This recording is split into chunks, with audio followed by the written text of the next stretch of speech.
Yo, good morning. Good morning mga kabukid. Ililibot ko kayo sa BG Lacson Farm. Manukan po ni Congressman Lacson to.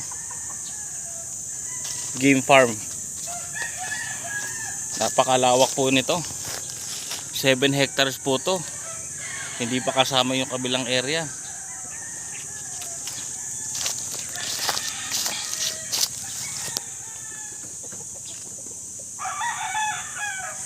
Ayan po oh.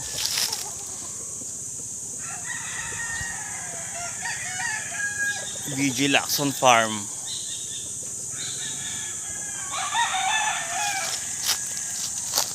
Ang dami pong mangga dito.